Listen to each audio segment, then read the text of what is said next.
samahan nyo kami. First day namin ng klase ngayon. Actually, Monday ito, pero Martes ko na na-edit. First day namin ng summer class. Supposedly, dapat last year pa, first year, pagkatapos ng second sem. Pero ngayon lang kami sa summer kasi, yun na, mga repeats, wala mga kwarta. So, ngayon lang namin siya matitake. Pero yung iba namin mga klase, na-take na nila. Ayan, nakikita nyo ba? Wala sa Dibansud, madadaanan niya punta sa school namin. At ako ay taga Gloria.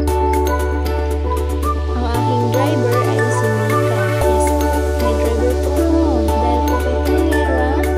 Ayan, madadaanan din natin ang Central School ng Bansud. Yes po. Magkatabi lang po ang Plaza Dibansud at Central School ng Bansud. Yes, malapit din tayo sa bayan. Yes po. Siyempre, bago ka makarating ng Bungabong, kung galing ka ng Gloria, dalan ka na ng Bansud. Common sense ba, mga regular? And alam niyo ba, papasok pa lang kami nun, hindi na ako nakapag-video ng taon. Dumaan kami sa kanto ng Suman. Bumili kami ng may inom. Alam mo ba, pagtigil namin doon, mayroong isang doon, yung nagdi-deliver ng mga Colgate. Para siyang close pan na kulay orange. Yes, hindi ko nakita ang plate number na hindi ko natanda. Ay, pagtigil namin doon, syempre, alam niyo naman agad, sinayos ko ng park yung motor. Kasi yung motor na yun, hindi pa, kaya tinalang ko lang din. Alam niyo ba, natasan yung motor ko ba?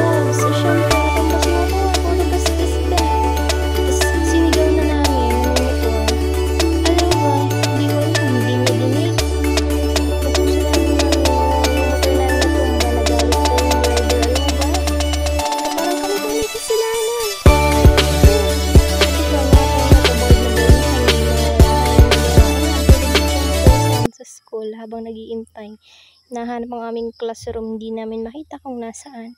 Syempre, mga kriray kami.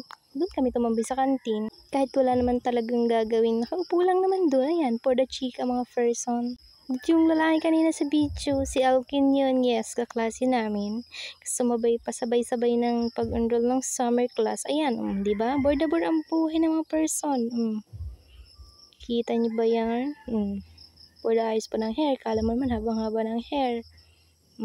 For the chika mga person, kasi nga, naliliw kami bes, hindi namin alam aming mga classroom. Yes po. Yan, ang taghawat ng person, napakalaki. At ito, nung time na to, nagpapa-update kami ng schedule. Yes, kasi yung una namin schedule ay walang mga teacher. Siyempre mga mare, ano pa nga ba gagawin after magpa-update ng schedule? Uwian na siyempre. Ayan. Pauwi na kami dyan. That's it for today's video. Bye mga mare. Ingat sa inyo.